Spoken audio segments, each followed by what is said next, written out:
আপনাদের মিরপুরে মেয়েদেরকে বিয়ে দিলে শ্বশুর বাড়ি দেখার জন্য মেয়ে নিজে যায় না গার্জিয়ান যায়? হ্যাঁ হ্যাঁ, তা তো মিরপুরের মেয়েরা ভালো। আমি যে এলাকায় থাকি ওই জায়গার মেয়ে দুই রকম।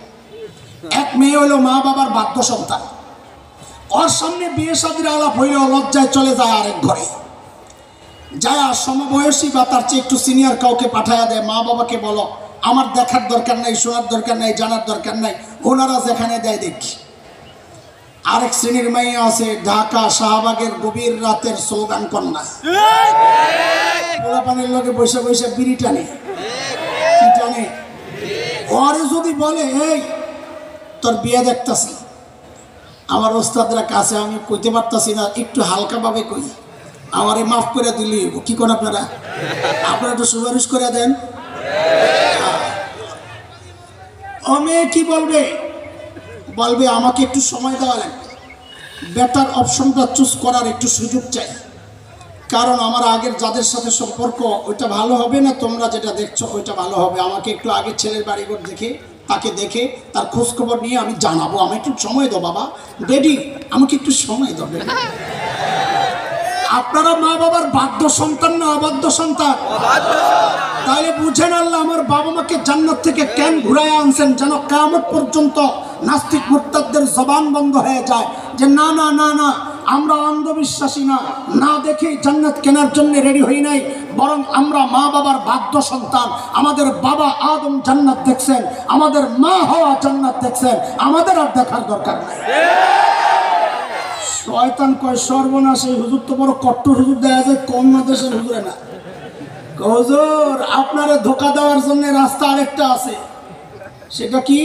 সেটা হলো আপনি ধর্মের প্রতি একটু আপনার দুর্বলতা, টুপি দেখলে আপনি কাত হয়ে যান, হিজাবের প্রতি আপনার দুর্বলতা, জায়নামাজের প্রতি দুর্বলতা, তাহাজ্জুদের প্রতি দুর্বলতা, এই জন্য দেখবেন একটা শ্রেণী আজীবন আলমদেরকে খোঁচায় খোঁচায় খোঁচায়, যেই নির্বাচন আসে আস্তে করে টুপি টাপি মাথায় দিয়ে হাসান বসরি হিজাব লাগায় আর আমি বসিয়া সকালে ঘুমির থেকে উঠা বলে খালি জায়নামাজ খোঁজে।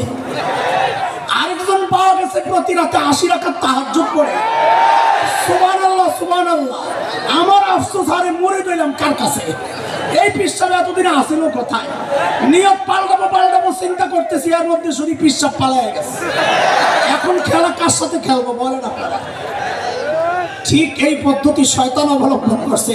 শয়তান যখন দেখছে আগের পদ্ধতি একটাও কাজ হচ্ছে না, শয়তান এবার আল্লাহ খোদার নাম নেওয়া শুরু করছে। কি বলে? ওয়াকাসামাহুমা ইন্নী লাকুমা লামিনান নাসিহিন।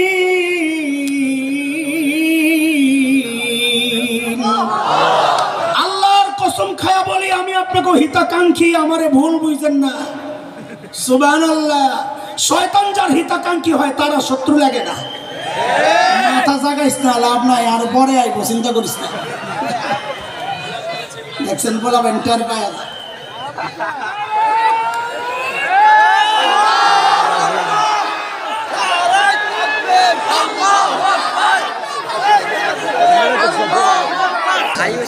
আল্লাহ বলেন শোনার জন্য নেক্সট সূরাতে ধোঁকা মনে আছে? শয়তান যার হিতাকাঙ্ক্ষী হয় তার কি লাগে না? শত্রু লাগে না। বলেন তার কি লাগে না? শত্রু লাগে না। ভারত যার বন্ধু হয় তারও আর শত্রু লাগে না। আমাদের অনেক বড় হিতাকাঙ্ক্ষী এতদিন বুঝছি আমরা। হয় কত মায়া আমাদের জন্য, আমাদেরকে পেঁয়াজ দেয়, আমাদেরকে চিনি দেয়, আমাদেরকে আলু দেয়, গরু দেয়। এখন একটু লেনজায় পাড়া বসছে, এখন খালি হুমকি দেয় পেজ বন্ধ করে দেবো, পেজ বন্ধ করে দেব। আমরা তো দে পেজ বন্ধ করে দে। আমাদের আম্মাই শিখায় গেছে পেজ ছাড়াও তরকারি রন্ধন লাগবে না তোকে পেজ খা তোরা। কয়দিন পেজ আনা বন্ধ করে দিছি, এখন বস্তার সামনে নিয়ে বসে বসে কান্দে। দাদা কি খবর? দাদা ভালো যাচ্ছে না দিনকাল, বাংলাদেশিরা তো পেজ দিচ্ছে না দাদা। খাওয়ালা করে খাওয়ার সেই মুরুদ নাই, কলিজা ছোড়ো ছোড়ো, আত্মা একেবারে এরকম। এই জন্যই তো গল্প বানাইছে পোলাপাই। দুপুরবেলা ভাই গেছে বোনের বাড়িতে বেড়াইতে, কলিং বেল টিপে টিপে টিপে বোন তো দরজা খোলে না। ভাই বুঝছে কাহিনী কি, বাহির থেকে আস্তে করে বলতেছে দিদি আমি কিন্তু খেয়ে আসছি। তো দিদি এখন ভিতর থেকে কয় আগে বলবি না, ওর আর পেস কি খাইব, ওদের মানসিকতা এতটা নোংরা। এই জন্য আমি মাঝে মধ্যে জিদ্দে বলি, আমার দেশ দখল করবি, আমার দেশ দখল করার আগে আগে নিজেকে হাঁকার জায়গা ঠিক কর। এখনো যারা রাস্তাঘাটে মল ত্যাগ করে, আমরা যখন দেওবন্দে গেছি, হারে আজিব তামাশা, রেলগাড়িতে উঠছি, লম্বা সফর, তো সকাল হইলে একটা কৌতূহল, নতুন এলাকা কেমন দেখা যায় দেখার জন্যে জানালার কাছে আইলি তো লজ্জায় মুখ ফেরে নিতে হয়েছে। কেন? রেল লাইনে সব লাইন ধরে ফ্যামিলি প্যাকেজ, কি বুড়া জুয়ান নারী পুরুষ ঘুরা কারা যা আছে সব বোতল একটা লইয়া লাইন ধরে বইয়া কাম সাপতাছে। বেডিরা ইজ্জত বাঁচানোর জন্য ঘুমটাটা টাইম না পিছন দিয়া খালি। ওরা বলে আমার দেশ দখল করবো, কন্ত দেখি কারবার। আরে কারো দেশ দখল করার জন্য উন্নত মানসিকতা লাগে, শক্তিশালী মানসিকতা লাগে। এটা তোদের নয়, খালি ভেসকিয়ে দিতে পারবি। আমি বলি একটু হিম্মত করে ঢুকা যা, একটু হিম্মত করে ঢুকা যা, খেলা হবে, খেলা। ছোটবেলা থেকে যে জিহাদের চেতনা লালন করছি, তোরা না ঢুকলে তো বাস্তবায়ন করা যাচ্ছে না। একবার সাহস করে ঢুকা যা। আরে আমার দেশ কি দখল করবি? আমরা তো স্বপ্ন দেখি অন্য কিছু।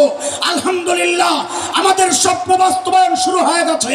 তাকায়া দেখ, সিরিয়ায় কালিমার পতাকা উঠে গেছে, আফগানিস্তানে কালিমার পতাকা উঠে গেছে।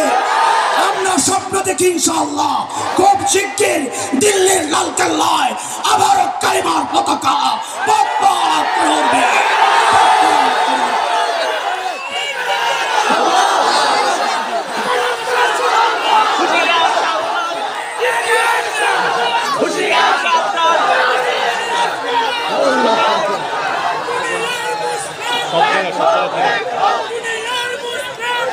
মুহতারাম হাজরিন, আমরা ওদেরকে অনুরোধ করব, এদেশীয় এজেন্টদের মাধ্যমে খবরটা পৌঁছায় দিতে চাই। আমার দেশে ঢোকার আগে আমার পূর্বপুরুষের ইতিহাস ঐতিহ্য একটু পয়রা আসো, তোমাদের ভালো হবে। আমাদের একটা সোনালী ইতিহাস আছে, উলামায়ে দেওবন্দের একটা সোনালী ইতিহাস আছে।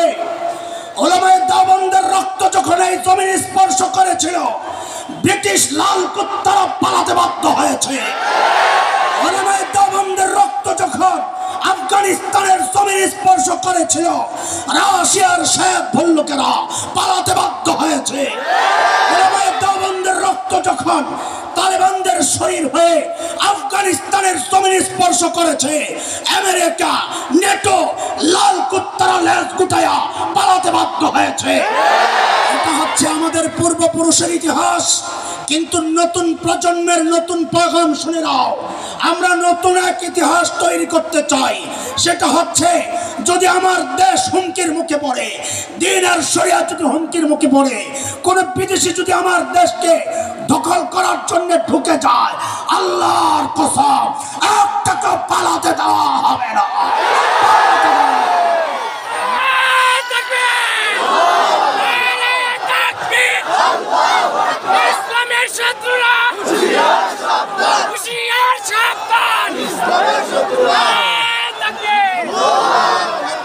মুহতারাম হাজরিন, বলেন আমাকে কয়টা পদ্ধতি, কয়টা মনে আছে? মনে আছে?